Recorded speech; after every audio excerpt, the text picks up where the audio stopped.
हाँ, जो मैं लिखा हूँ बना सकते हैं? है बेटा। खुद बना सकते हैं? हाँ, अब मैं लिखा रहा हूं ना, रजिस्टर अच्छा ले लेना। आज तो पता नहीं आपने कैसा लिया है, अपन बहुत ही अच्छा लिखाते हैं फिजिक्स में। कम से कम प्रॉपर आपको न्यूमेरिकल्स और थ्योरी जो आपके स्कूल में आएगी वही लिखाएंगे, है ना। प्रॉपर ढंग से लिखना है, साफ ब्लैक पेन और ब्लू पेन यूज करके, अच्छा सुंदर। तो पहला चैप्टर लिखो फिजिक्स, है ना। फिजिक्स में है चैप्टर 1। चैप्टर 1 का नाम है physical world. Physical world. Physical world क्या होता है?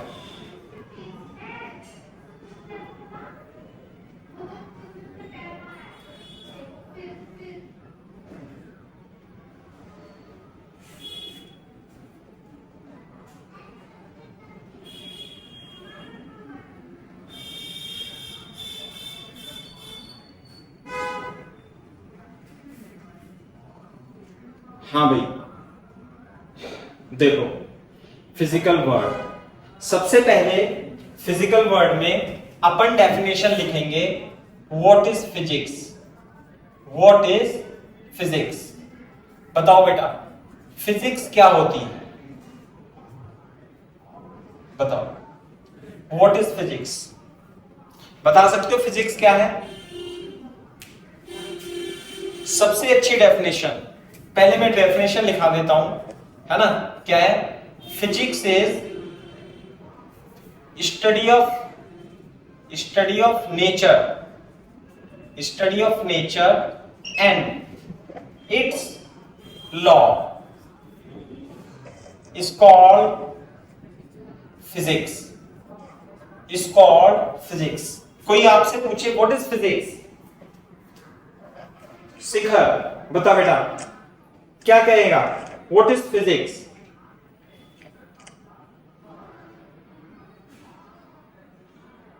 अरे बोलो पूर्वी।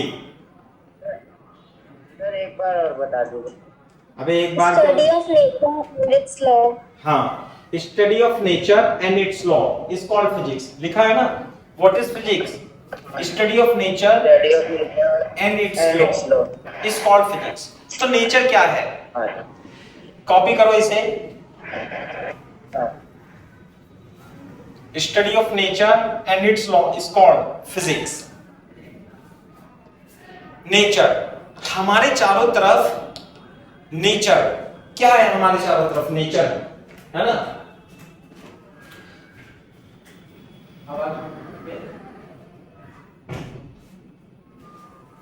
जैसे मैं एग्जांपल देता हूं आपको, जैसे बोर्ड पे देखो, ये है, ये पेन है, समझे। अब इस पेन को मैं छोड़ूंगा तो ये हमेशा ये नीचे ही जाएगा। कभी पेन ऊपर जाते हुए देखा है आपने?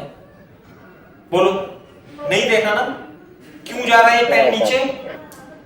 क्योंकि ये ग्रेविटेशन नहीं, मैंने ग्रेविटेशन तो बताया नहीं। मैंने आज इसे छोड़ू, इसे 10 साल बाद भी छोड़ू और इसे 10 साल पहले भी जब हम छोड़ रहे थे, तो ये हमेशा नीचे ही जाता है, ऊपर कभी नहीं आता। तो what is it? It is a law of nature. ये क्या है? लॉ ऑफ नेचर, प्रकृति का नियम है कि यदि आप किसी पेन को छोड़ोगे तो वो नीचे ही जाएगी। तो this is A nature, natural law है। तो इस नेचुरल लॉ की स्टडी करना ही क्या कहलाता है? फिजिक्स कहलाता है। आगे बात समझ में? अच्छा, अगर जो आ गई तो आप मेरे को कोई और एग्जांपल दो। पहले मैं ही एग्जांपल दे देता हूं, जैसे कि लॉ ऑफ नेचर, जैसे आप देखोगे, है ना। जैसे हम देखते हैं कि यदि आप, ये ब्लॉक है, ये मास m है, तो यदि आप इस पे कुछ फोर्स लगाओगे तो आगे बढ़ जाएगा, बढ़ जाएगा नहीं बढ़ जाएगा? ये क्या है? लॉ ऑफ नेचर है। पहले भी बढ़ रहा था, आज भी बढ़ रहा है और आगे भी बढ़ता रहेगा। नहीं आई बात समझ में? जैसे हाँ, जैसे सूर्य के चारों तरफ पृथ्वी घूमती है, the earth moves around the sun. पहले से भी घूमती आ रही है और आज भी घूम रही है, और आगे भी घूमती रहेगी। तो this is a laws of nature, और इन लॉज ऑफ नेचर की स्टडी करना ही क्या कहलाता है? Physics. What is physics? Study of nature and its law is called physics. एक लाइन में, है ना? अच्छा, जैसे फॉर एग्जांपल मैं यहां पेड़ बना देता हूं ऐसे करके, ये पेड़ है, और इस पे से एक एप्पल बना देता हूं ऐसे, बोलो ये एप्पल है। तो जब इस पे से पेड़ पे से एप्पल बैठे गिरेगा तो कहां गिरेगा? नीचे ही गिरेगा, ग्राउंड पे गिरेगा, है ना? फॉलिंग एप्पल, एग्जांपल बता रहा हूं। फर्स्ट ये पेड़ है मान लीजिए, फॉलिंग एप्पल फ्रॉम ट्री, बोलो। हमेशा एप्पल जब गिरेगा, किसने देखा था? ये किसने ऑब्जर्व किया था? न्यूटन ने। कि जब एप्पल गिरता है, न्यूटन यहां बैठा था, उसने एप्पल को देखा, अरे ये क्या है? एप्पल हमेशा नीचे गिर रहा है, कौन खींच रहा है इसे? अर्थ। तो उसने Newton's law of gravitation develop किया। सही है। दूसरा एग्जांपल, ये है सन, और इसके अराउंड अर्थ ऐसे घूमती है ना? क्या? दूसरा example, motion of earth around the sun, ये भी एग्जांपल है।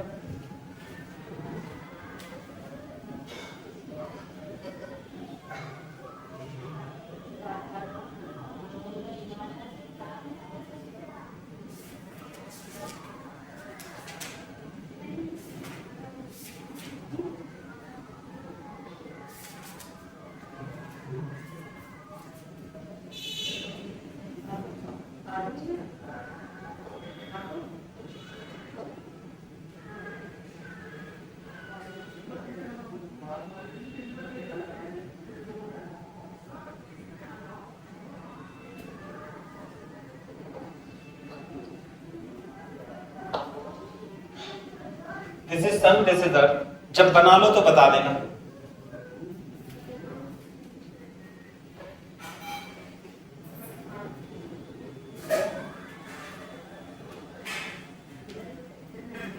और बना लिया। Very good. सुनो जब, तो ये this is the definition of the physics. दूसरी बात, अब हमें इन नेचर लॉ को पढ़ने के लिए, इनकी स्टडी करने के लिए, नेचर में, हमारी नेचर में है, क्या कह रहे हो बेटा? हाँ, हमारी नेचर में कितने टाइप के फोर्स हैं? How many types of forces are there in nature? बताओ, वो डिस्कस करना पड़ेगा। क्वेश्चन लिखो, question 2, how many types of forces in nature, explain them. बता सकता है कोई बच्चा कितने टाइप के? Gravitational force. मैंने ये नहीं पूछा ग्रेविटेशनल फोर्स, मैंने पूछा हाउ मेनी। 1 2 3 4 5 6 7 8 कितने टाइप के फोर्स हैं? इन नेचुरल लॉ को समझने के लिए पहले आपको ये तो पता होना चाहिए कि हमारी प्रकृति में, हमारी नेचर में फोर्स कितने टाइप के हैं। पूर्वी, बताओ बेटा कितने टाइप के फोर्स हो सकते हैं? जो भी आप जानते हो, कुछ भी बताओ, फोर्स बताओ। हाँ भाई शिखर बेटा बताओ, आप बता रहे थे ग्रेविटेशनल, और बताओ। अनुष्का। Magnetical force. हाँ अनुष्का, अनुष्का बेटा हैं? कितने टाइप के? हाँ वेरी गुड, 4 टाइप के तो हैं। कौन कौन से हैं? 4 टाइप के फोर्स। हाँ लिख लो लिख लो। Gravitational force, fundamental force. हाँ चलो लिखो, there are 4 types of forces 4 types of forces in nature. In nature 4 type के फोर्स होते हैं। सबसे पहला force gravitational force. Gravitational force सबसे पहला फोर्स तो यही है, ग्रेविटेशनल फोर्स। ये हमें पढ़ना।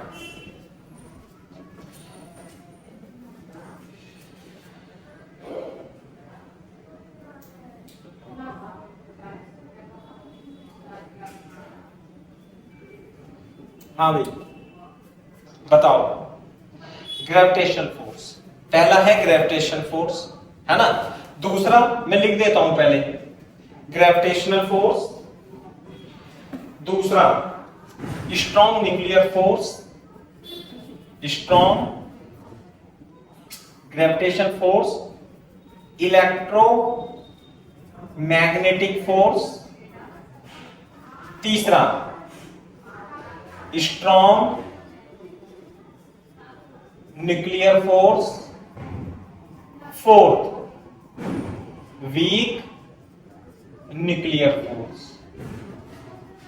How many forces are there in nature? Only 4 types, first, second, third, fourth.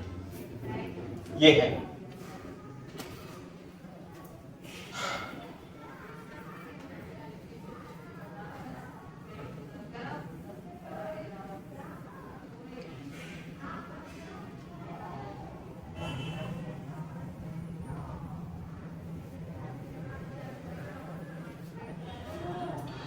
सबसे पहले लिखेंगे हम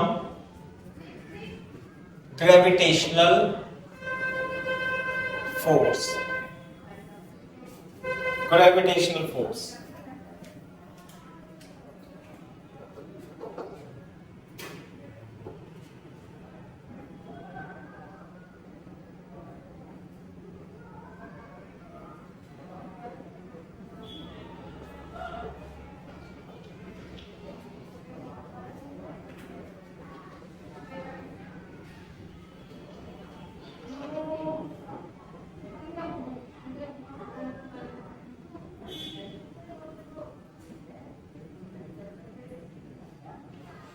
ग्रेविटेशनल फोर्स। हाँ भाई, सबसे पहला फोर्स है ग्रेविटेशनल फोर्स। तो बताओ ग्रेविटेशनल फोर्स क्या होता है? देखो, जैसे मान लिया हमारे पास ये 2 ऑब्जेक्ट हैं, एक ये ऑब्जेक्ट है, एक ये ऑब्जेक्ट है। अकॉर्डिंग टू ग्रेविटेशनल लॉ, है ना, ग्रेविटेशन लॉ, नेचर में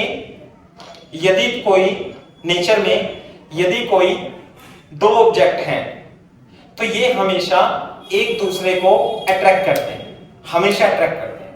इनके बीच में जो फोर्स लगता है वो कैसा लगेगा? ग्रेविटेशनल फोर्स ही लगेगा, समझे? तो लिख लो, in nature there is always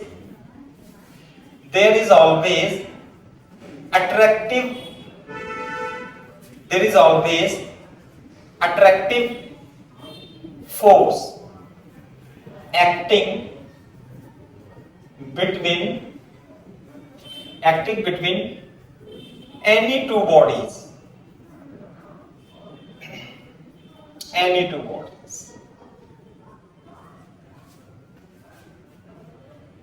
acting between any two bodies. This is called gravitational force. जैसे कि मान लेते ये M1 है और ये M2 है, ये हमेशा अपने एक दूसरे को क्या करते रहते हैं? अट्रैक्ट करते रहते हैं। ये इस पे फोर्स लगाएगा, ये इस पे फोर्स लगाएगा। ग्रेविटेशनल फोर्स को Fg और Fg से रिप्रेजेंट करते हैं। क्लियर है क्या बात? माना 2 mass, let assume there are 2 mass M1 and M2 are placed at distance r, ऐसे करके, then attractive type of force which is known as gravitational force, इसलिए यहां पे क्या लिखा है? G, अट्रैक्टिव फोर्स लगने लगता है किन्हीं भी 2 ऑब्जेक्ट के बीच।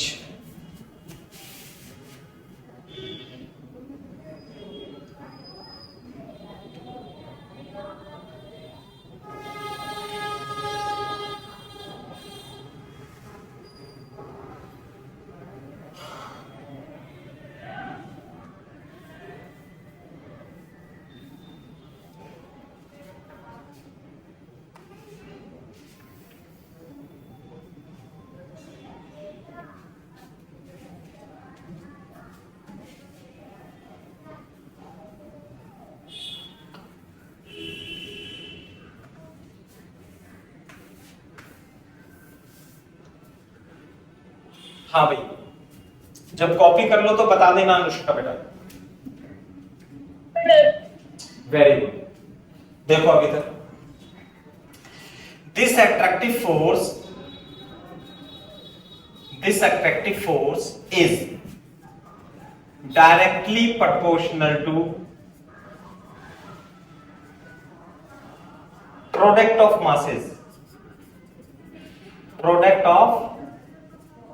masses m1 m2 के डायरेक्टली प्रोपोर्शनल होगा and inversely proportional to square of distance between them, square of distance between, that is ये जो ग्रेविटेशनल फोर्स होगा, ये ग्रेविटेशनल फोर्स Fg किसके डायरेक्टली प्रोपोर्शनल होगा? Product of masses m1 m2। Shikhar ध्यान देना, भी पूछूंगा तुमसे मैं बेटा, m1 m2 के प्रोपोर्शनल होता है प्रोडक्ट ऑफ मासेस और inversely proportional to square of distance between them, यानी कि 1/r²। ये बात है, कॉपी करो इसे, मेरे को बताना भी है आपको, है ना? ऐसा नहीं है कि बस सुनते जाओगे, पूछूंगा भी मैं तुमसे, तो ध्यान से सुनना है सबको।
हाँ भाई बोलो। दैट इज, बोर्ड पे देखो। अनुष्का बेटा लिख लिया क्या आपने, बताओ। Yes sir. हाँ, तो इन दोनों को मिला दें हम तो क्या आएगा, m1 m2 अपॉन r²। सही है। और यदि ये प्रोपोर्शनलिटी कांस्टेंट हटा दें तो ये एक कांस्टेंट आ जाता है जिसकी वैल्यू g के बराबर होगी m1 m2 अपॉन r²। यही क्या है, ग्रेविटेशनल फोर्स है, जहां पर g यूनिवर्सल ग्रेविटेशन कांस्टेंट है। आई बात समझ में? बस इसमें अभी इतना ही लिखना है। दूसरी बात, ये ग्रेविटेशनल चैप्टर, पूरा चैप्टर हमारा बाद में आएगा, इसे हम वहां पे डिस्कस करेंगे।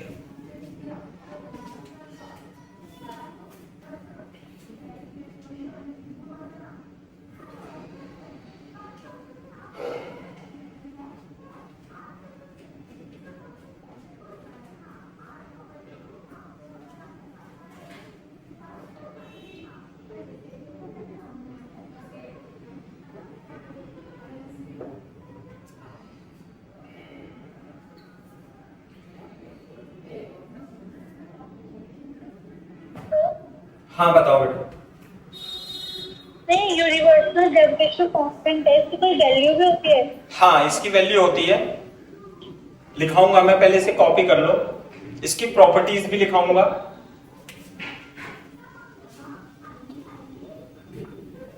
जब कॉपी कर लो तो बेटा बता देना।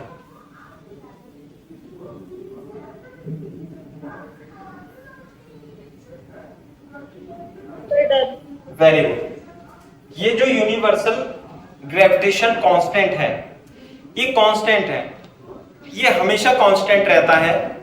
चाहे अर्थ पे हो, चाहे मून पे हो, चाहे कहीं भी हो। और इसकी जो वैल्यू होती है 6.67 इंटू 10 की पावर माइनस 11। अभी आप याद रख लेना, न्यूटन मीटर स्क्वायर पर किलोग्राम स्क्वायर होती है ना। डिस्कस करेंगे हम ग्रेविटेशनल कांस्टेंट में। दूसरी बात, इसकी कुछ प्रॉपर्टीज हैं, इंपॉर्टेंट प्रॉपर्टीज, वो लिखो, पहले कॉपी करो इसकी वैल्यू।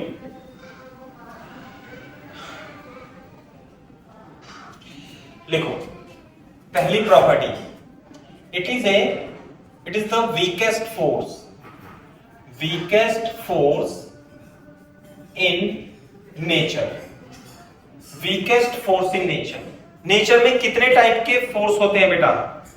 शिखर, बताओ, how many types of forces are there mister Shikhar? Sir 4 type के। 4 टाइप के। 4 टाइप में सबसे कमजोर फोर्स जो है ये ग्रेविटेशनल फोर्स है। क्लियर है क्या बात? कॉपी करो।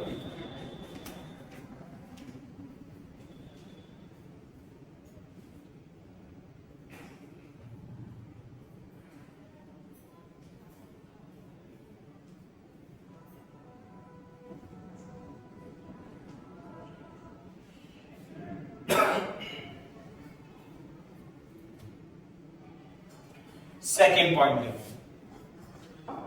this is always attractive in nature. This is always attractive in nature. हमेशा ये वाला फोर्स अट्रैक्ट ही करेगा, कभी रिपल नहीं करेगा। अट्रैक्ट मतलब खींचेगा, धकेलेगा कभी नहीं। सेकेंड पॉइंट,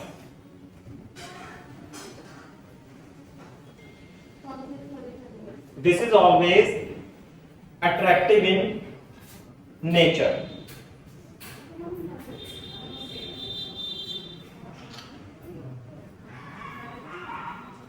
तीसरा पॉइंट,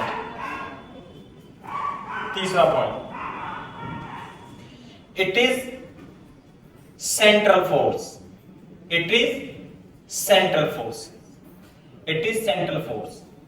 है ना। सेंट्रल फोर्स का मतलब क्या है कि ये हमेशा सेंटर टू सेंटर एक्ट करता है ना। सेंटर टू सेंटर एक्ट करने का मतलब, जैसे मान लीजिए कोई बॉडी है, इसका सेंटर ऑफ मास यहां पर है, और ये दूसरी बॉडी है, इसका सेंटर ऑफ मास यहां पर है, तो ये जो अट्रैक्टिव पुल होगा हमेशा सेंटर की ओर एक्ट करता है, along the line joining two centres, है ना। यदि इसका सेंटर ऑफ ग्रेविटी ये है और ये है C1 C2, इट एक्ट्स, ऐसे लिख लेंगे, that is it acts along line joining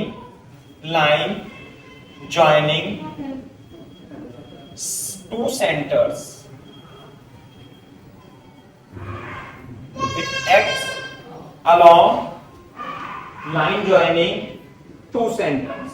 central force है बेटा ये। देखो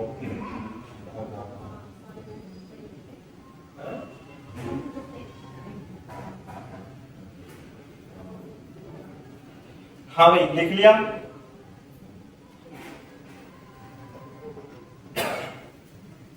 फोर्थ पॉइंट, जब लिख लो तो बता देना।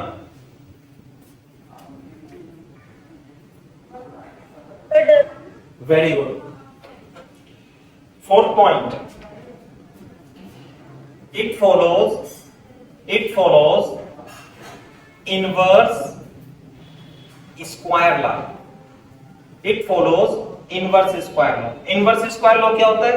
ये what is inverse square law? कि force is directly proportional to square of the inverse of the square of the distance between them. It follows inverse square law. चौथी प्रॉपर्टी ये है।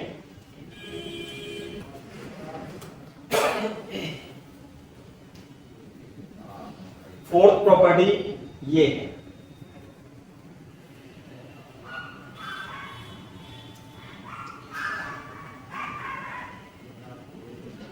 Fifth, it is conservative, it is conservative in nature, it is conservative in nature. Conservative का मतलब क्या होता है?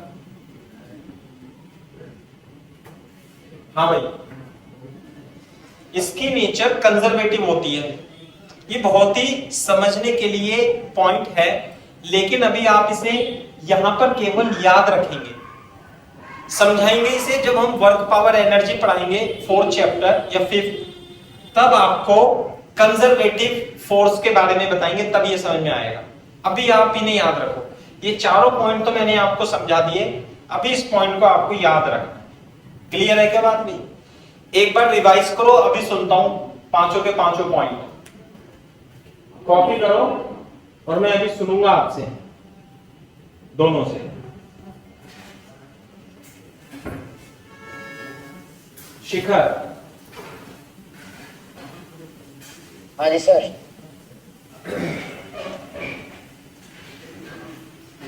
हाँ भाई, बताओ मेरे को, what is the property of gravitational force? Number 1 बताओ। It is the weakest force in nature. Very good. सबसे कमजोर रखती सर। दूसरा है ये हमेशा अट्रैक्ट करेगी। अंग्रेजी में बोल। It will always attract the object. Attract the object, अरे it is attractive in nature, it is attractive in nature, हमेशा it will attract. Third point, It is the center force. It acts along line joining to center. हाँ very good. 4th point, अरे देख के बोल दे copy में से। Sir अभी note कर रहा था सर, वो आपने एकदम सुन लिया। लिखा नहीं अभी, लिख जल्दी। सर नहीं, मैं पहले सुन रहा था ना सर। आप it follows inverse square law. Inverse. जल्दी कॉपी कर, तो 5वां कॉपी कर। बेटा आप बताओ अनुष्का, तेजी से बताओ properties of. It is the weak. हाँ बोलो। It is the weakest force in nature. Very good, It is always attractive in nature. Very good, It is central force that is it acts along the line joining two centers. या 2 centres of bodies लिख लेना, it's okay. 4th, It follows inverse square law. Very good, and last one, it is conservative in nature, है ना? तो ये 5 properties हैं, आपको याद रखनी। क्लियर है बात? और ग्रेविटेशनल फोर्स, इसका ही वैल्यू हम ग्रेविटेशनल फोर्स फिर से पढ़ेंगे तब बताएंगे, इसे दोबारा से भी एक्सप्लेन करेंगे, है ना? तो this is all about first type of force. सही है? ये है। तो आज के लिए इतना ही है। होमवर्क में दे देता हूं आपको। होमवर्क क्या करना है आपको? होमवर्क क्वेश्चन आपको लिखना है, उसका आंसर। पहला जो क्वेश्चन लिखा है क्वेश्चन नंबर 2, क्या? हाउ मेनी टाइप्स ऑफ, लिख लो, how many types of forces in nature. ये क्वेश्चन, इसका आंसर देना है। दूसरा क्वेश्चन जो तीसरा मैंने बता दिया है, ऐसे लिखना है, explain gravitational force and its properties. Clear है क्या बात? Its properties. आप क्या करोगे इन क्वेश्चंस का, चलो मैं इसे 1 लिख देता हूं, इसे 2 लिख देता हूं। इस क्वेश्चंस को पेपर में लिखोगे, कॉपी बना लो आप एक अच्छी सी, है ना? होमवर्क की कॉपी बना लो और उस पे डेट डाल करके और फोटो खींच के मेरे को सेंड करना है ना? कब तक करोगे? कल दोपहर तक कर देना। क्लियर है क्या भाई? शिखर और अनुष्का, ठीक है? हाँ जी सर। चलो सर एक क्वेश्चन था। हाँ बता। सर वो इसके होमवर्क का जैसा अलग रजिस्टर बनेगा और नोट्स का अलग ना? हाँ, ये तो होमवर्क तुझे रोजाना करके ही दिखाना है, डेट डाल करके। हाँ सर। और नोट्स का अच्छा रजिस्टर बनाना, अपन जो है प्रॉपर नोट्स लिखाएंगे, आपको किसी किताब की आवश्यकता नहीं पड़ेगी, एनसीईआरटी कराएंगे हम, समझे ना। एक दो चैप्टर शुरू के तो ऐसे ही है, थोड़ा सा थ्योरेटिकल है, उसके बाद न्यूमेरिकल भी होते हैं, तो हम अच्छे से उस समय पढ़ा देंगे आपको ठीक से, है ना। अभी तो आप केवल थ्योरेटिकल पढ़ लो, नोट्स का रजिस्टर अलग प्लस होमवर्क का रजिस्टर अलग। मैं कभी भी आपके घर पे आऊंगा तो नोट्स का रजिस्टर अलग चेक करूंगा, पहले तो डेट डालनी है जरूर, और आपके होमवर्क का अलग चेक करेंगे। समझ में आई बात बेटा अनुष्का? चलो, आज के लिए इतना ही काफी है, बहुत कम पढ़ाया थोड़ा सा, जिससे कि आपको ये पता लग जाए कि ऑनलाइन में भी ऑफलाइन की तरह हम पढ़ाते हैं। दूसरी बात, जितना भी हमने आपको पढ़ाया है ये रिकॉर्ड हो गया है, आप इसे इन फ्यूचर भी जब रिवाइज करोगे तो वीडियो लेक्चर देख लेना, लिंक मैं भेज दूंगा, तो सब ये आप पढ़ सकते हो, रिवाइज भी कर सकते हो। क्लियर है क्या? आप अपने फ्रेंड्स को भी बता दीजिए, जिससे कि वो 11th में शुरू से ही ज्वाइन कर ले हमारे साथ, तो उन्हें भी आसानी लगेगा फिर। नहीं तो मई जून जुलाई अगस्त सितंबर तक कोई कोचिंग नहीं खुलेंगे, सही है ना। ये चलो ओके, चलो तो स्टार्ट करते हैं। सेकंड लिखो बेटा। सेकंड टाइप ऑफ जो फोर्स है वो है इलेक्ट्रोमैग्नेटिक फोर्स। इलेक्ट्रोमैग्नेटिक फोर्स पढ़ चुके होंगे आप किताब में, इलेक्ट्रोमैग्नेटिक फोर्स, है ना। हाँ, तो लिख लो, it acts between 2 point charge, 2 point charges. Clear है क्या बात? देखो, मान लेते हैं एक चार्ज Q1 है, दूसरा चार्ज Q2 है, और उनके बीच की डिस्टेंस क्या है, R है, ऐसे करके। तो इनके बीच में फोर्स लगने लगता है, इलेक्ट्रिक फोर्स या इलेक्ट्रोमैग्नेटिक फोर्स, जो कि ग्रेविटेशनल फोर्स के जैसा ही होता है, लेकिन वो चार्जेस पर भी निर्भर करता है। ये जो इलेक्ट्रोमैग्नेटिक फोर्स है, इसे हम 12th में पढ़ेंगे। वैसे कहां पढ़ेंगे? 12th में, बाद में पढ़ेंगे, लेकिन थोड़ा सा तो हमें यहां पर इसका इंट्रोडक्शन देना ही पड़ेगा, सही है।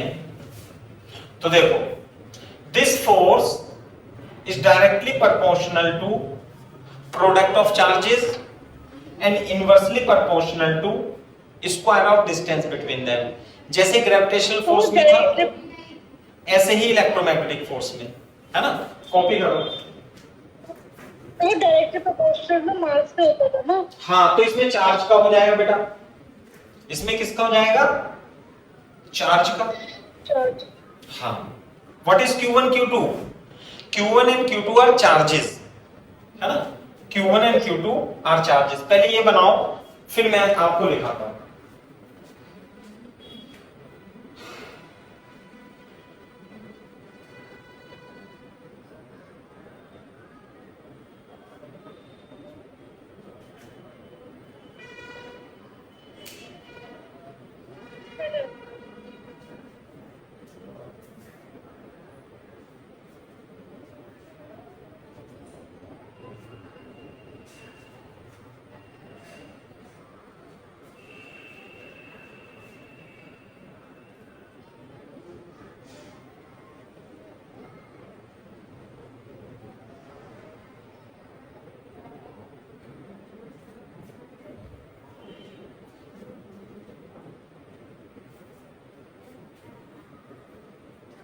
जब कॉपी कर लो अनुष्का तो बेटा बता देना। वेरी गुड, लिखो लिखो। If two charge particles are placed at a distance r, then force, electrostatic force, then force between them,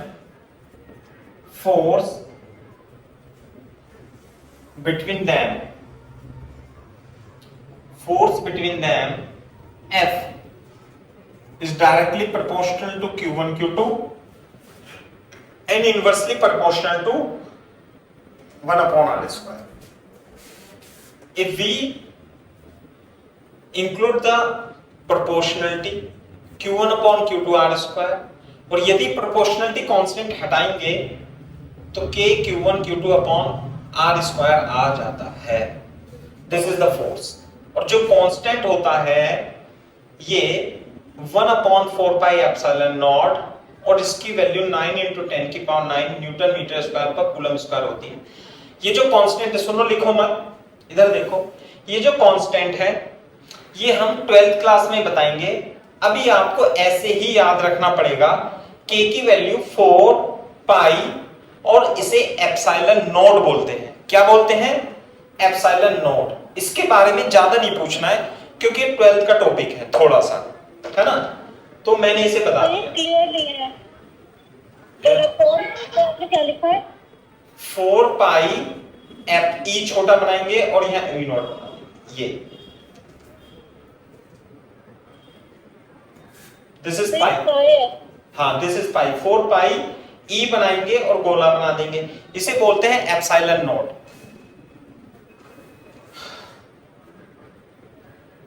और वैल्यू कितनी होगी इसकी अनुष्का? 9 into 10 की पावर 9.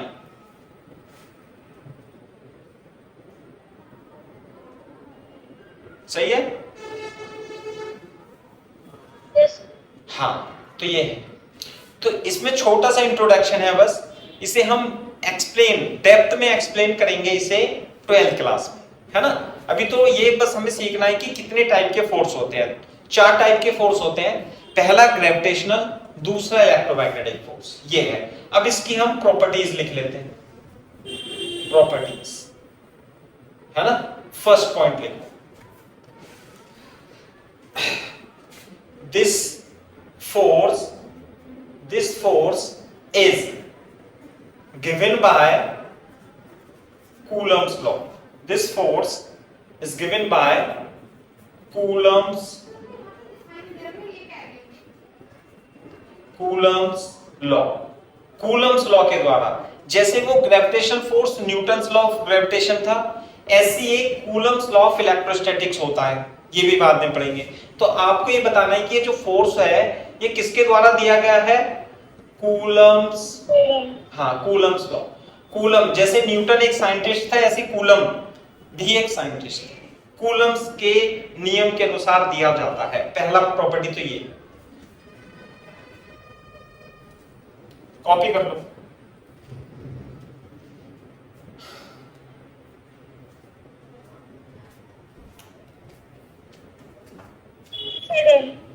दूसरी प्रॉपर्टी क्या है बेटा? जो ग्रेविटेशनल फोर्स होता है वो अट्रैक्टिव फोर्स था. वो तो हमेशा अट्रैक्ट करता है. ये अट्रैक्टिव और रिपल्सिव हो सकता है ना. दिस में बी अट्रैक्टिव और रिपल्सिव. दिस में बी अट्रैक्टिव और रिपल्सिव. अट्रैक्टिव भी हो सकता है और रिपल्सिव भी हो सकता है. अट्रैक्टिव कब होगा, रिपल्सिव कब होगा, ये बताओ मेरे को.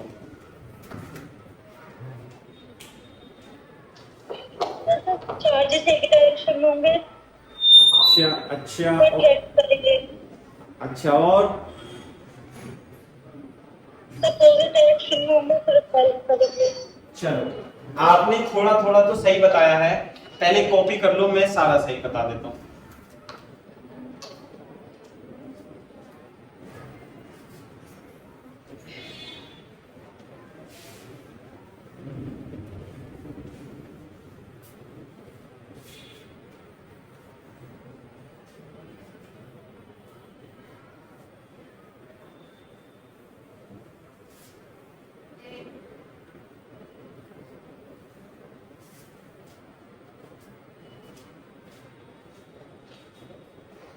कॉपी कर लेना, बता देना बेटा. हाँ देखो, ऐसे लिख लेंगे रफ में. रफ में लिखना है. पढ़ेंगे तो हम 12th में. आपकी नॉलेज के लिए बता रहा हूं मैं. रफ में साइड में यहां पे रफ में वर्क करेंगे और लिखेंगे रफ में कि like charge ripple each other, ripple each other. Like charge जो है रिपल करते हैं। लाइक का मतलब जैसे प्लस, प्लस और प्लस रिपल करेंगे, माइनस और माइनस भी रिपल करेंगे, बोलो। और unlike charge attract each other, attract each other, बोलो।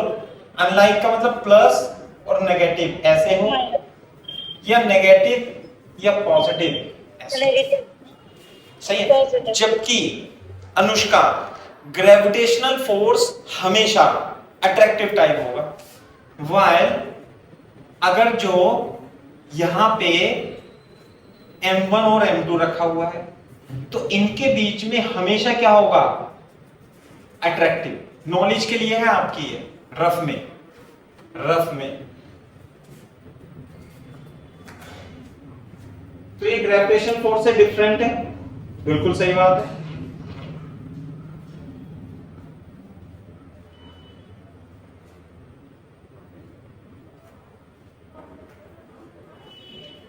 इस चैप्टर में एग्जाम में क्वेश्चन आता है? दोबारा से बोलना बेटा। इस चैप्टर के एग्जाम में क्वेश्चन आते हैं? नहीं आते, नहीं आते। तो भी टीचर्स से मना करो। हाँ तो मैं तो बता रहा हूं ना, तो लेकिन आप पढ़ लो, क्योंकि इसे पढ़ने के बाद नॉलेज थोड़ी सी बढ़ जाएगी। बस अभी खत्म करा दूंगा इस चैप्टर को। एक तो दो तो हो गए, दो और हैं। इस चैप्टर में से कुछ नहीं आता, लेकिन क्योंकि एनसीईआरटी में दिया हुआ है तो थोड़ा बहुत तो पढ़ाना ही चाहिए मेरे ख्याल से, नहीं? क्योंकि आपके यहाँ बोर्ड में नहीं आता, नीट और जेईई मेंस में तो फुल आता है इसमें से, समझे ना। और ये कम से कम 2 हफ्ते पढ़ाते हैं अपन, तो कम से कम हम यहाँ 2 दिन तो पढ़ सकते हैं, समझे ना। अगर जो गवर्नमेंट ने, एनसीईआरटी ने पहला चैप्टर ये बताया है तो इसमें कुछ ना कुछ तो बात होगी ऐसी। ये बात अलग है, टीचर इसे पढ़ाते नहीं है, बोर्ड वाले। क्यों नहीं पढ़ाते? क्योंकि उनको आता ही नहीं है, तो पढ़ाएंगे कैसे? बात ये है, इसलिए वो बोर्ड में देते भी नहीं है। टफ क्वेश्चन बनते हैं बहुत ज्यादा इससे, ठीक है ना। लेकिन फिर भी थोड़ा सा पढ़ा देते हैं। जैसे ये लिख लो आप तेजी से, रीडिंग करनी है बस इसकी। क्यों? क्योंकि किसी भी व्यक्ति ने, किसी टीचर ने आपसे पूछ लिया how many type of forces are there in physics, आपसे पूछ लिया what is definition of physics. आप फिजिक्स की किताब 11 12 की पढ़ के चले गए और you don't know the definition of physics, you don't know how many types of forces are there in nature. Teachers को ही नहीं पता कितने टाइप के फोर्स होते हैं, कैसे होते हैं। क्यों? क्योंकि वो पढ़ाने में इंटरेस्टेड ही नहीं रखते। क्यों नहीं रखते? क्योंकि बोर्ड में ही नहीं आता। बोर्ड में क्यों नहीं आता? क्योंकि ये टफ होता है, बोर्ड में आसान आसान देते हैं, इसलिए है। लेकिन हम इतना तो पढ़ेंगे, है ना। ये है अट्रैक्टिव। तो एक प्रॉपर्टी ये हो गई, एक प्रॉपर्टी ये हो गई, है ना। दूसरी, third property, they are central force, they are central force. Fourth, they obey inverse square law, inverse square. Fifth, they are conservative force, है ना। बस ये प्रॉपर्टी, पहला दूसरा, they are central force. Central force का मतलब क्या है कि सेंटर टू सेंटर लाइन लगते हैं। दे ओबे इनवर्स स्क्वायर लॉ। तो इनवर्स स्क्वायर लॉ तो मैंने आपको बता ही दिया था बेटा क्या होता है inverse square law.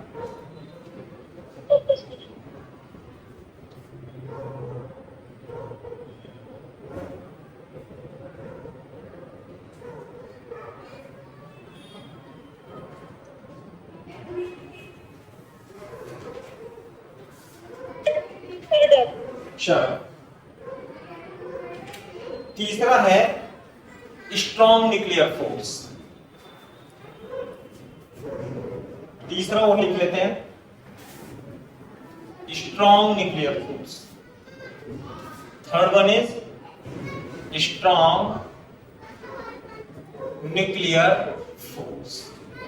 What is strong nuclear force? थोड़ा सा आइडिया बताओ मेरे को, यदि हो तो आपको।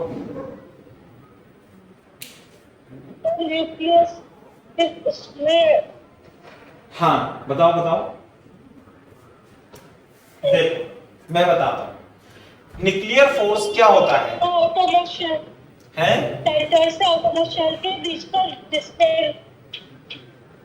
हाँ थोड़ा थोड़ा तो सही बता रहे हो आप।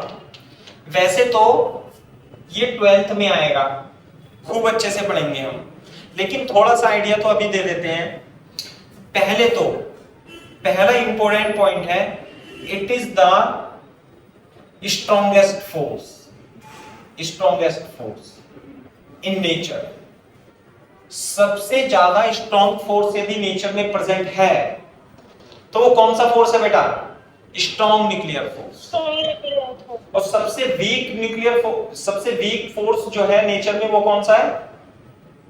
Gravitational force. बताओ, ये छोटी छोटी सी बातें हैं और किसी बच्चे को ये नहीं पता कि स्ट्रॉन्ग न्यूक्लियर फोर्स सबसे ज्यादा स्ट्रॉन्ग होता है, इसलिए इसका नाम स्ट्रॉन्ग न्यूक्लियर फोर्स है। Week nuclear force gravitational force है ना? ये बात है। तो इसलिए जब हम सीखते हैं तो हम बेसिक से सीखने की कोशिश करें यदि सही तरीके से, तो चीजें हमें समझ में भी आ जाती हैं। और अगर जो हम गड़बड़ तरीके से सीखेंगे तो चीजें फिर हमें समझ में भी नहीं आती। चलो ये तो बात है। बोर्ड पे देखो, न्यूक्लियस, एटम। हाँ भाई, एटम में क्या होता है? एटम में न्यूक्लियस होता है और उसके चारों ओर क्या होते हैं? इलेक्ट्रॉन होते हैं। ऐसे ऐसे ऐसे इलेक्ट्रॉन होते हैं, ठीक है। न्यूक्लियस के अंदर क्या होता है Anushka? Proton, proton, proton, neutron, है ना? Proton, neutron, proton, neutron, proton, neutron, proton, neutron, ऐसे होता है। सही है। छोटा सा आइडिया देता हूं मैं आपको। एक एटम भी बहुत छोटा सा होता है और न्यूक्लियस तो उससे भी छोटा होता है। अब इतनी छोटी सी चीज में अगर जो मैं प्रोटॉन को कंसीडर करूं, प्रोटॉन पे कैसा चार्ज होता है बताओ मेरे को? प्लस ही। अरे प्लस ही, सर ने बताया आज केमिस्ट्री में, बताया ना। और प्रोटॉन ये, तो यदि इनके बीच में देखें तो रिपल्शन फोर्स लगेगा प्रोटॉन के बीच। बताओ बेटा, प्लस प्लस चार्ज के बीच कैसा फोर्स लगेगा? रिपल्सिव लगेगा ना। अब लाइट चार्ज है। हाँ, रिपल्सिव, लाइट चार्ज है, रिपल्सिव लगेगा।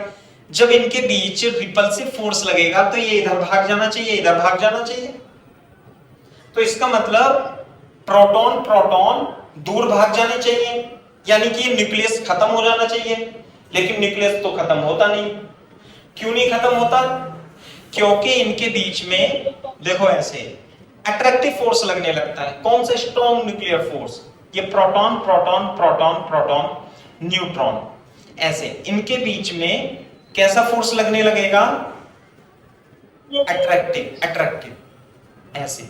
न्यूट्रॉन के बीच में भी, प्रोटॉन के, न्यूक्लियस के अंदर स्ट्रॉन्ग न्यूक्लियर फोर्स लगता है जो कि रिपल्सिव फोर्स को भी ओवरकम कर देता है।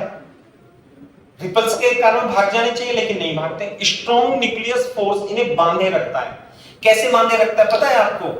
जैसे बहुत सारे प्रोटॉन को फेविकॉल से चिपका दो, प्रोटॉन के बीच रिपल्सन हो रहा है लेकिन आपने फेविकॉल की तरह चिपका रखा है। अब भागेगा कैसे भागेगा बताओ?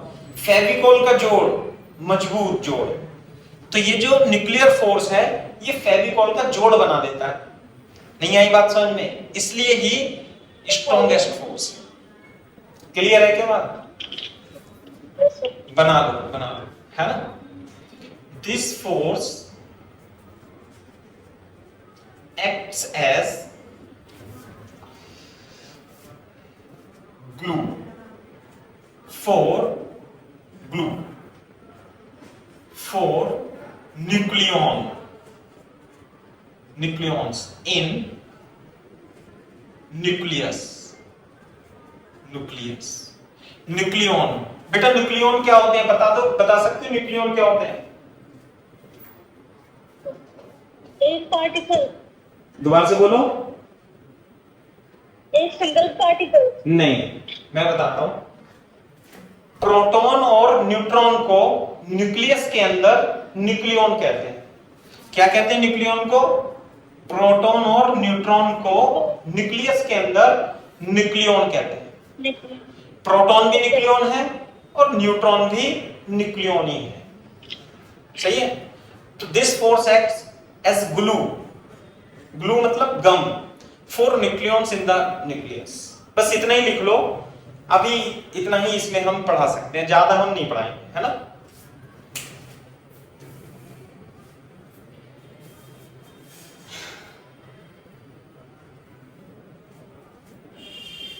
इसे तो हटा।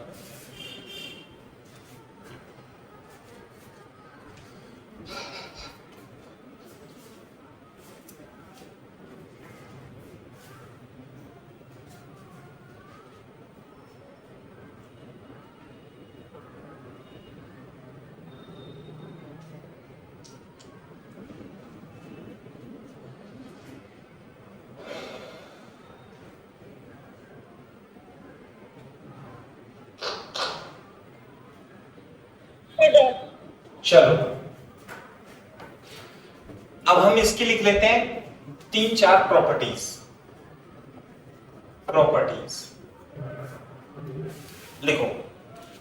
First, they are charge independent. Independent, they are charge independent. कहने का मतलब ये चार्ज पर निर्भर नहीं करता। मतलब प्रोटॉन प्रोटॉन के लिए भी सेम लगता है, प्रोटॉन न्यूट्रॉन के लिए भी सेम लगता है, न्यूट्रॉन न्यूट्रॉन के लिए भी सेम है, प्रोटॉन प्रोटॉन के लिए भी सेम है। पहली प्रॉपर्टी। दूसरी प्रॉपर्टी,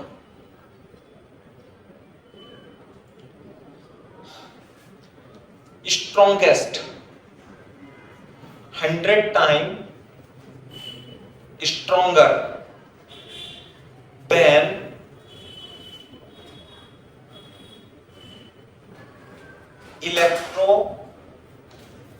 electrostatic force।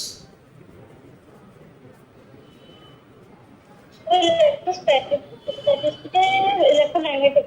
चलो, इलेक्ट्रोस्टैटिक्स को इलेक्ट्रोमैग्नेटिक भी कह सकते हैं, है ना? तो इसलिए इलेक्ट्रोस्टैटिक्स ही लिख लेते हैं, इलेक्ट्रोस्टैटिक फोर्स। इलेक्ट्रोस्टैटिक्स को इलेक्ट्रोमैग्नेटिक भी कह सकते हैं। 100 गुना होता है, 100 गुना। They are short range force. Short range का मतलब बस ये न्यूक्लियस के अंदर ही वैलिड है, छोटी range. They are short range force. Fourth, non conservative. Non conservative बेटा, कंजर्वेटिव फोर्स अभी आपको लिखना पड़ेगा। जब हम वर्क पावर एनर्जी पढ़ाएंगे तब बता सकते हैं कंजर्वेटिव फोर्स क्या होगा। अभी तो इसे याद रखना पड़ेगा अपने को, है ना? Non conservative, non central force. Non central force. Conservative force बहुत ही इंपॉर्टेंट है, इसे एक्सप्लेन करने में काफी टाइम लगता है। जब हम WPE पढ़ाएंगे तब ही बता सकते हैं कि कंजर्वेटिव फोर्स क्या होता है।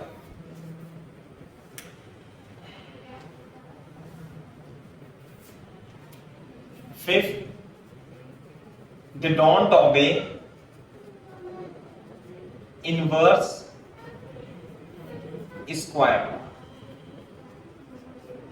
They don't obey inverse square।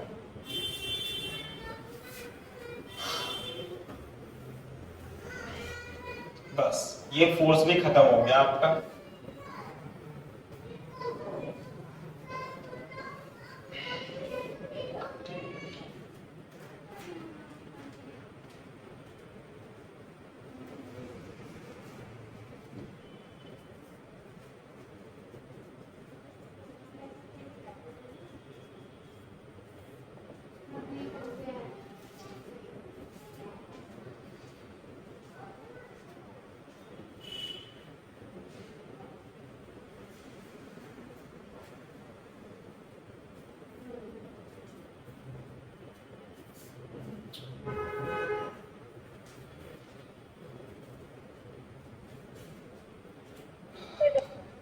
सही है भाई।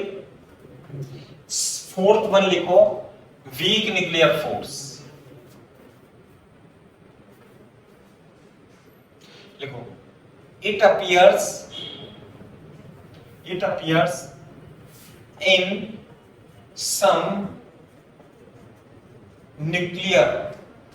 some nuclear process। देखो ये भी हम 12th में पढ़ेंगे, जब हम डिके पढ़ेंगे, अल्फा बीटा गामा का डिके पढ़ेंगे तब पढ़ेंगे कभी, लेकिन 2 लाइन तो लिखनी पड़ेगी आपको। It appears in some nuclear process, जब न्यूक्लियर के अंदर कुछ फिनोमिना होती हैं तब ये फोर्स काम में आता है ना। It appears in some nuclear process and it acts between elementary particles, it acts between elementary particles for of short life,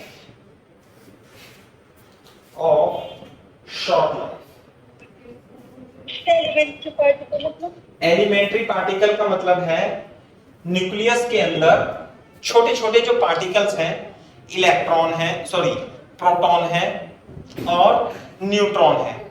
साथ में इसके अलावा भी जब आप 12th में पढ़ोगे या हाई स्टैंडर्ड में पढ़ते हैं तो न्यूक्लियस के अंदर केवल और केवल प्रोटॉन न्यूट्रॉन नहीं होते हैं, उसके अलावा बहुत सारे कम से कम 1000 पार्टिकल्स होते हैं।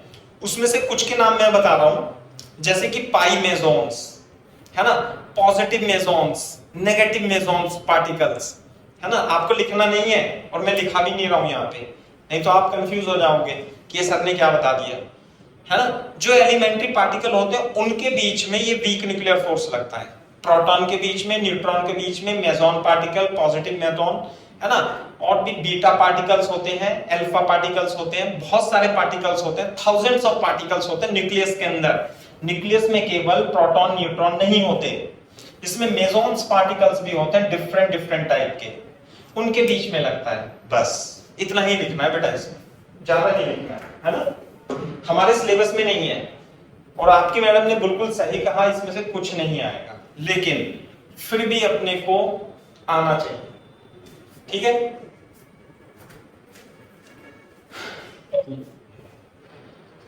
क्लियर है क्या बात? तो ये है, तो ये आपका फर्स्ट चैप्टर में थोड़ा सा मैंने बता दिया, लेकिन मैं आपसे पूछता हूं एक बार आप रिवाइज कर लो जो मैंने आज पढ़ाया है, उसके बारे में हम डिस्कशन करेंगे 2-4 मिनट और। रिवाइज करो बेटा बैठ के, इसे कॉपी करो, रिवाइज करो।